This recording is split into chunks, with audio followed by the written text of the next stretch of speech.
Hello बच्चों, आज के इस वीडियो में हम लोग डिस्कस करने वाले हैं एक और क्वेश्चन को जो कि कनेक्टेड मोशन के ऊपर बेस्ड है। और ये एक सिंपल सा फिगर है, एटवुड मशीन हम लोग इसको बोलते हैं। ये मशीन बेसिकली डिज़ाइन की गई थी लॉ ऑफ मोशन को स्टडी करने के लिए, उसको समझने के लिए। तो चलिए अपने क्वेश्चन के ऊपर आते हैं जो जेईई के अंदर में 2 बार पूछा गया है, 2002 में एंड 4 में।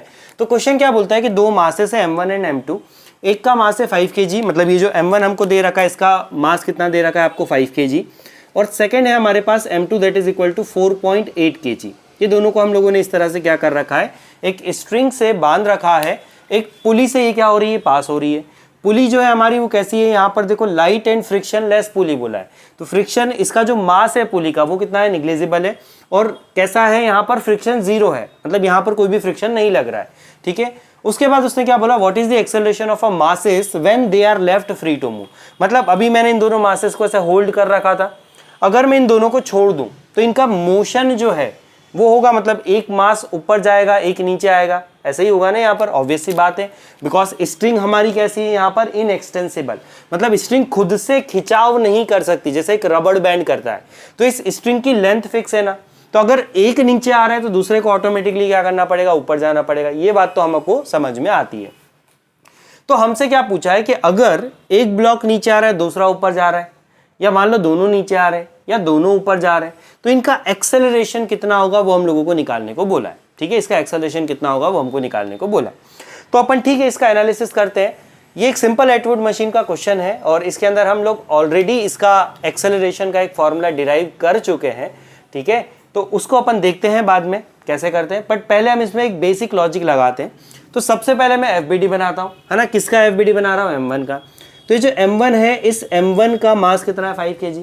तो इसके ऊपर जो इसका मास होगा वो किधर लग रहा होगा, डाउनवर्ड में। तो मैंने लिखा मास कितना, M1 जी। ठीक है, फिर ये एक स्ट्रिंग से कनेक्टेड है, तो इस स्ट्रिंग में यहाँ पर एक टेंशन लग रही होगी क्या, ऊपर की तरफ। हाँ, टेंशन ऊपर की तरफ है। ठीक है, उसके बाद आते हैं हम सेकेंड वाले मास के ऊपर। इसका जो वेट होगा वो कहाँ लग रहा होगा, डाउनवर्ड डायरेक्शन में। कितना लग रहा होगा, M2G। ये हमने बनाया। सेकंड, ये भी स्ट्रिंग से कनेक्टेड है, तो स्ट्रिंग इसको भी क्या कर रही होगी, ऊपर खींच रही होगी। पुल की डायरेक्शन में टेंशन लगेगा, तो यहाँ पर टेंशन की डायरेक्शन क्या हो जाएगी इसके अंदर स्ट्रिंग में, ये वाली। ठीक है, अब दो फोर्सेस दोनों के ऊपर लग रहे हैं। इस पर भी टेंशन लग रहा है, M1G लग रहा है, यहाँ भी टेंशन M2G। अच्छा, यहाँ का टेंशन और यहाँ का टेंशन सेम होगा क्या, हाँ। क्यों, क्योंकि ये स्ट्रिंग कैसी है हमारी, मासलेस। ठीक है, और आप बोलेंगे सर क्वेश्चन में तो ऐसा बोला नहीं है। बोला नहीं है तो मानकर चलना है कि स्ट्रिंग हमारी कैसी है, मासलेस एंड इनएक्सटेंसिबल, मतलब ये एक आइडियल स्ट्रिंग है। और जब भी हमारे पास एक आइडियल स्ट्रिंग होगा तो जब तक हमारी स्ट्रिंग सेम रहेगी ना, उसमें टेंशन सेम, मतलब इस पॉइंट पर भी टेंशन T रहेगा, इस पॉइंट पर भी टेंशन T रहेगा। अगर मान लो कि मैं यहाँ पर टेंशन निकालता, तो यहाँ बैठकर अगर मैं स्ट्रिंग की डायरेक्शन में एरो चलाऊं तो वो किधर आएगा, नीचे। तो यहाँ टेंशन कौन सी डायरेक्शन में आ जाता है, इधर। और इस पॉइंट पर भी टेंशन की डायरेक्शन क्या हो जाती है, इधर। ठीक है, और टेंशन हर जगह पर क्या होता है, सेम होता है। ठीक है ना, अब इस क्वेश्चन को अपन एनालाइज करते हैं। अच्छा, ये देखकर आपको समझ में आ रहा है कि दोनों को अगर आपने रिलीज करा तो एक नीचे जा रहा होगा, एक ऊपर जा रहा होगा। ठीक है, तो हम मान लेते हैं कि जिसका मास ज्यादा है वो क्या आ रहा होगा, नीचे आ रहा होगा। तो ये जो है ऑब्जेक्ट M1, इसका एक्सेलरेशन कौन सी डायरेक्शन में होगा, नीचे की डायरेक्शन में ना। ठीक है, सेकेंड वाला जो मास है, अगर ये नीचे आ रहा है और ये लेंथ हमारी एक्सटेंड नहीं हो सकती, तो यहां पर ऑटोमेटिकली M2 को क्या करना पड़ेगा, ऊपर की तरफ आना पड़ेगा। तो M2 का जो मोशन हो रहा होगा वो कैसा हो रहा होगा, अपवर्ड। और दोनों का एक्सेलरेशन क्या होगा, सेम। क्यों सेम होगा, क्योंकि देखिए जितना डिस्टेंस ये नीचे आएगा उतना ही ये भी ऊपर जाएगा ना। क्यों, क्योंकि लेंथ ऑफ स्ट्रिंग क्या है, फिक्स है। मतलब जितना ये नीचे आ रहा होगा, लेट्स से आप मान लेते हैं कि ये जो लेंथ है हमारी वो कितनी है, x है। ठीक है, और मान लेते हैं कि ये जो लेंथ है हमारी वो कितनी है, y है। ठीक है, और ये जो लेंथ है ना यहाँ से यहाँ तक की, इसको हम इग्नोर कर दे रहे हैं। ठीक है, तो हमारी जो टोटल लेंथ है, टोटल लेंथ, ठीक है, वो कितनी होगी, x प्लस वाई। करेक्ट है। अब मान लीजिए कि जब ये नीचे मूव करा तो इसने लेट से कि डेल्टा x लेंथ क्या करा, ये नीचे की तरफ मूव करा, तो इसकी लेंथ चेंज होकर कितनी हो जाएगी, x प्लस डेल्टा x। अब जितना ये नीचे मूव करा उतना ही इसने भी ऊपर मूवमेंट करा होगा ना, तो इसने भी ऊपर मूवमेंट कितना करा है, डेल्टा x का, बट इसकी लेंथ क्या हो रही होगी, कम। तो इसकी लेंथ चेंज होकर कितनी हो गई, y माइनस डेल्टा x। तो अब अगर मैं चेंज करने के बाद दोनों का सम निकाल रहा हूं तो भी मेरा कितना आना चाहिए, x प्लस वाई, जो कि आ रहा है। देखो दोनों को आप जोड़ोगे तो डेल्टा x से डेल्टा x क्या हुआ, कैंसर। तो इसका मतलब ये हुआ कि जितना ये नीचे आ रहा है उतना ही कौन ऊपर जा रहा है, ये।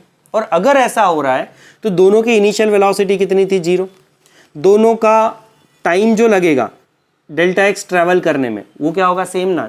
जब ये नीचे आएगा सेम इंस्टेंट पर ये भी क्या चल गया होगा, ऊपर, तो टाइम दोनों में क्या है, सेम है, ठीक है।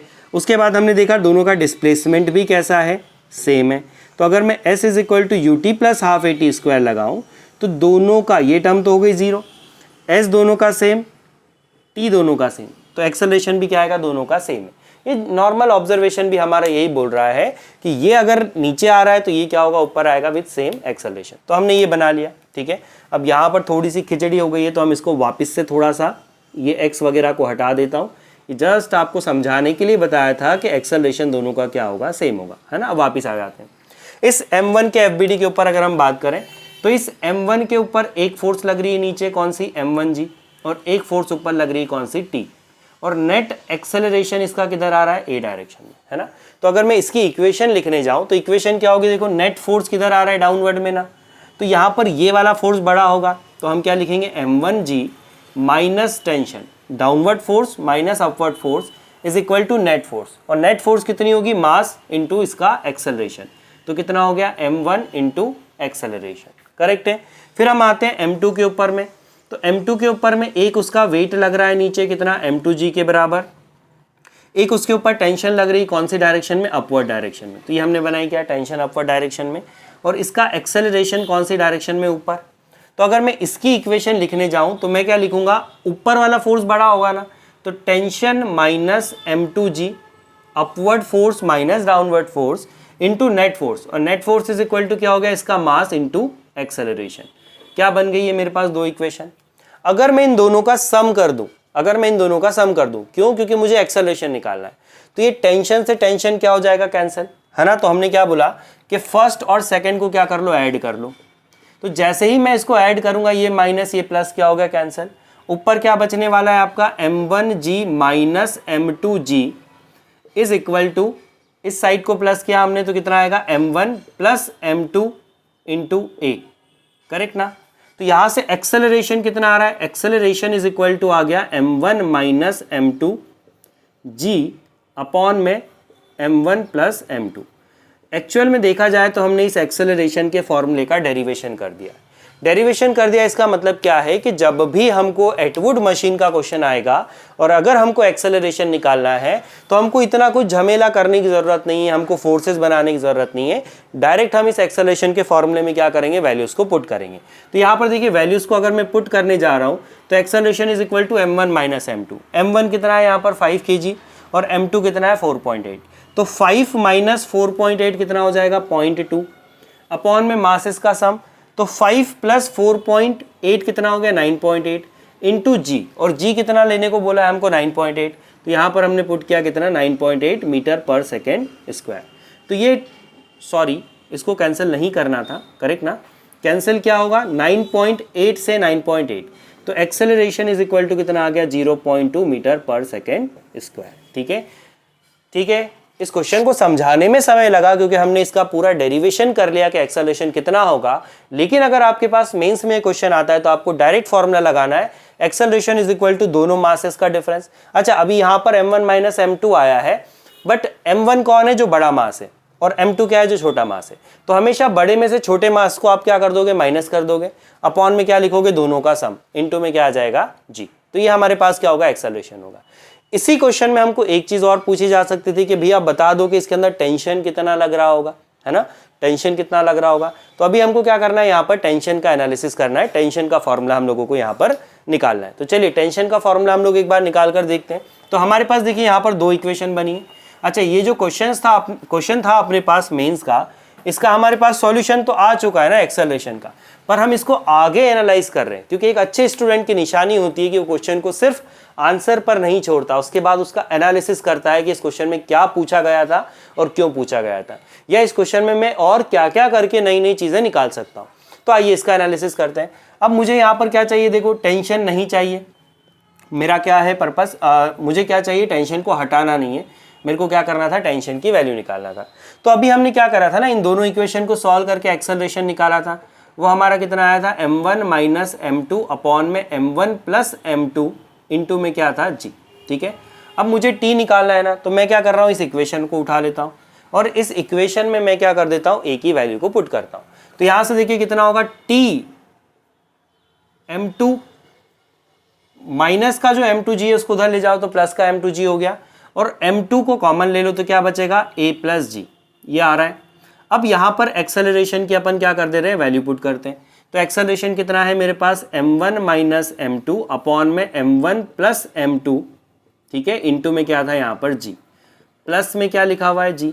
क्या हम इस g को भी कॉमन ले लेंगे क्या, हाँ बिल्कुल ले लेंगे। तो g को अगर हम कॉमन ले रहे हैं तो यहाँ पर कितना बच जा रहा है, देखो m2, g बाहर आया, m1 माइनस m2, ठीक है, अपॉन में क्या था, m1 प्लस m2, प्लस यहाँ पर कितना बचा होगा, 1। और अगर मैं इसका भी एलसीएम ले लूँ तो मैं इस 1 को हटाकर यहाँ पर m1 प्लस m2 लिख कर और इस m1 प्लस m2 को पूरे के अपॉन में लिख सकता हूँ क्या, हाँ बिल्कुल। अब यहाँ पर अगर आप देखेंगे तो m2 से m2 क्या हो गया, कैंसिल, एक प्लस का एक माइनस का। तो टेंशन क्या आ रहा है, m1 प्लस m1 कितना हो गया, 2m1, इंटू में क्या है, m2g, तो हमने लिखा m2g अपॉन में क्या, m1 प्लस m2। तो हमारे पास देखिए टेंशन का भी एक फॉर्मूला निकल कर आ गया ना स्टैंडर्ड। जैसा एक्सेलरेशन हमारा आया था कितना, m1 माइनस m2 अपॉन में m1 प्लस m2 इंटू जी, एटवुड मशीन के केस में हमारा टेंशन कितना आता है, 2m1 m2 इंटू जी अपॉन में m1 प्लस m2। वैल्यू को पुट कर देते हैं, टेंशन निकालना है तो T is equal to 2 times of m1, m1 कितना था 5 इंटू m2 कितना है 4.8 इंटू जी कितना है 9.8 अपॉन में 5 प्लस 4.8, m1 प्लस m2 करा तो 5 प्लस 4.8 कितना हो जाएगा, 9.8। तो 9.8 से 9.8 क्या हो गया आपका, कैंसिल, ठीक है। उसके बाद यहाँ पर देखिए क्या बच रहा है, 2 5 are 10 और 10 इंटू 4.8 कितना हो जाएगा, 48 न्यूटन। तो इसमें जो टेंशन लग रहा होगा ना स्ट्रिंग में वो कितना होगा, 48 न्यूटन के बराबर। कुछ इंपॉर्टेंट पॉइंट नोट करने वाले हैं कि टेंशन पूरी स्ट्रिंग में क्या था, सेम था। क्यों सेम था, क्योंकि हमारी स्ट्रिंग कैसी है, मासलेस स्ट्रिंग है एंड इनएक्सटेंसिबल स्ट्रिंग है, ठीक है। तो मासलेस स्ट्रिंग अगर होगी तो टेंशन हर पॉइंट पर क्या होने वाला है, सेम होने वाला है, इसलिए यहाँ पर रिजल्ट हमारा ऐसा है। तो जब भी आपको जेईई में क्वेश्चंस दिखेंगे मेंस के अंदर में, तो मोस्ट ऑफ द केसेस में आपकी स्ट्रिंग कैसी होने वाली है, मासलेस। तो यहाँ पर डायरेक्टली आप टेंशन की वैल्यू निकाल सकते हो। लेकिन अगर ये स्ट्रिंग मासलेस नहीं होती तो टेंशन हर जगह अलग अलग होता है। लाइक फॉर एग्जांपल अगर ये मासलेस नहीं होती तो यहाँ के टेंशन को हम क्या बोलते हैं, T1, यहाँ के टेंशन को कुछ और नाम देते T2, यहाँ के टेंशन को कुछ और नाम देते T3 और यहाँ के टेंशन को कुछ और नाम देते T4, ठीक है। तो इस तरह का अगर कोई क्वेश्चन आता है तो उसको हम लोग नेक्स्ट वीडियो में देखेंगे। यहाँ तक बने रहने के लिए बहुत बहुत शुक्रिया। जय हिंद, वंदे मातरम।